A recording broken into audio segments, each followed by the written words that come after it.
Bengali flyover में विवाद थमने का नाम ही नहीं ले रहे। पहले डिज़ाइन को लेके और अब कंसल्टेंट को अपॉइंट करने को लेके। एक्सपोज लाइव की एक्सक्लूसिव रिपोर्ट में हमने यही जानने की कोशिश की है।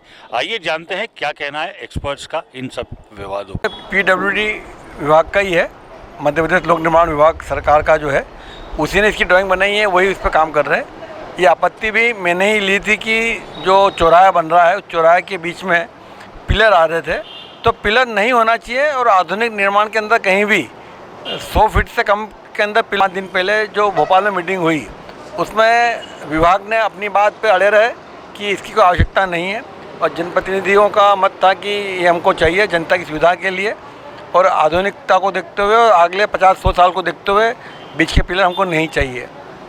तो ये निर्णय हुआ है कि ये जो डिज़ाइन है पीडब्ल्यूडी की, ये कितनी उचित है और कितनी सही है और इसमें क्या संशोधन हो सकता है, इस पर राय लेने के लिए मुंबई की जो आईआईटी कॉलेज है, जो श्रेष्ठ इस देश का संस्थान है, उसको इन्होंने राय लेने का नक्की करा है। और मुझे ऐसा लगता है कि ये बहुत ही छोटी सी एक त्रुटि थी जिसे विभाग ने खुले मन से स्वीकार करके अपने तय ही इसको तय कर लेना था। इसके लिए मुझे नहीं लगता है कि आईआईटी जैसी बड़ी संस्था को इन्वॉल्व करना हो।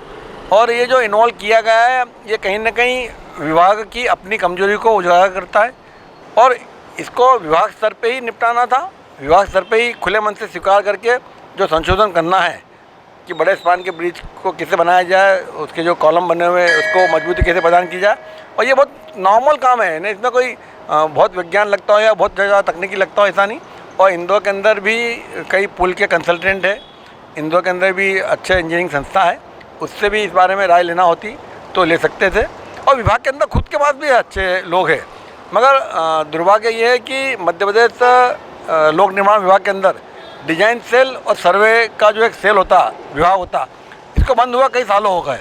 तो अब डिज़ाइन के अंदर कोई हाथ डालना नहीं चाहता क्योंकि इसके अंदर जवाबदारी आती है, इसलिए कट एंड पेस्ट जो है उसका जमाने के तौर पे जो चला रहे।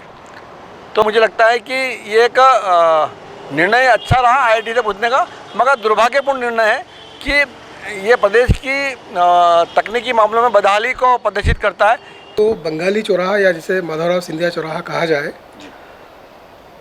वो एक बहुत ही महत्वपूर्ण चौराहा है इंदौर का।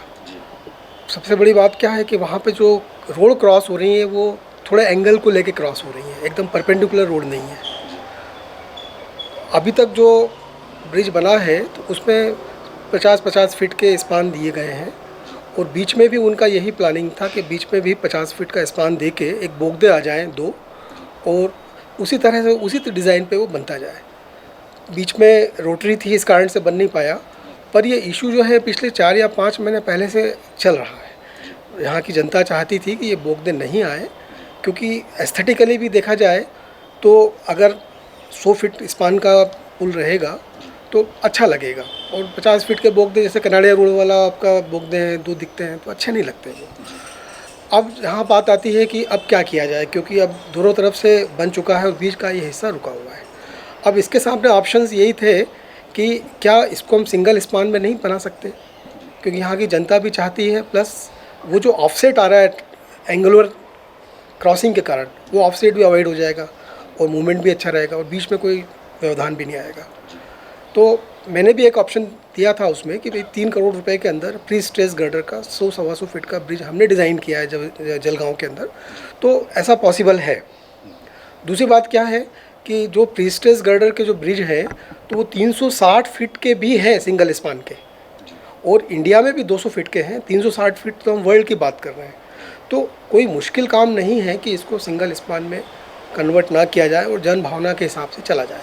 अब दूसरी बात ये आती है कि क्या इसको किसी आईआईटी को देना चाहिए, और वो भी आईआईटी को देना चाहिए तो लोकल आईआईटी क्यों नहीं देना चाहिए, आप आईआईटी मुंबई को क्यों देना चाहते हैं। अब मुझे ये पता नहीं है कि आईआईटी मुंबई का डिसाइड हुआ है या नहीं हुआ है, पर मैं ये मानता हूँ कि इंदौर में एक्सपर्ट्स हैं। जैसे आईआईटी तो अपने आप में एक संस्था है ही। एक्रोपोलिस के जो एचओडी हेड हैं, he is x additional director general of CPWD और वो पीएचडी हैं स्ट्रक्चर के अंदर, उनने कई ब्रिज बनाए, उनसे पूछा जा सकता है। और अतुल शेठ भी हैं और भी बहुत सारे लोग हैं जिन लोगों ने यहाँ पे ब्रिज डिज़ाइन किया है। इवन मैं तो ये मानता हूँ कि पीडब्ल्यूडी जो है अपने आप में सक्षम है उनके पास में एक ब्रिज सेल था पहले, जो ब्रिज सेल पीडब्ल्यू में मर्ज हुआ, उसका काम ही ब्रिज बनाना था, ब्रिज के डिज़ाइन करना था। तो सर बेसिकली इसमें इशू क्या है, मतलब ये इसके डिज़ाइंस के स्ट्रक्चर या इसके कंस्ट्रक्शन को लेके प्रॉब्लम है या ट्रैफिक मैनेजमेंट का इशू है? एग्जैक्ट इशू क्या है उसमें? इसमें ट्रैफिक मैनेजमेंट का ज़्यादा इशू है, बाकी कंस्ट्रक्शन का कोई इशू नहीं है। कंस्ट्रक्शन में कोई प्रॉब्लम नहीं है, आप वैसे भी सेफ़ था, safety is not a criteria. 2 span में भी सेफ़ है और सिंगल स्पान में भी सेफ़ रहेगा, पर जन भावना और लोग ये चाहते हैं कि वहाँ जो ट्रैफिक आने वाले समय में बढ़ेगा, क्योंकि कनाड़िया रोड जो है बहुत ही इंपॉर्टेंट रोड है, it goes up to bypass, और इधर से भी ट्रैफिक रहेगा और लेफ़्ट भी मुड़ेगा, राइट भी मुड़ेगा, प्लस स्कूल की बसें वहाँ बहुत आती हैं। आप देखिए पूरे बाईपास पे और रिंग रोड के ऊपर बड़े बड़े कॉलेज और वो हैं, तो उनके मूवमेंट के लिए अगर 100 फीट का, जैसा कि वहाँ पर पिपलियाहाना के अंदर स्पान है, अगर वो स्पान मिल जाए तो बहुत अच्छा रहेगा, और सेफ्टी का कोई इशू नहीं है। इसको कैसे भी डिज़ाइन किया जाए, आप प्री स्ट्रेस वो ले लीजिए, कंपोजिट ले लीजिए, या आर्च बना लीजिए, या ट्रस का बना लीजिए, कैसे भी बनाया जा सकता है, और एक्सपर्टाइज इंदौर और मध्य प्रदेश के अंदर अवेलेबल है।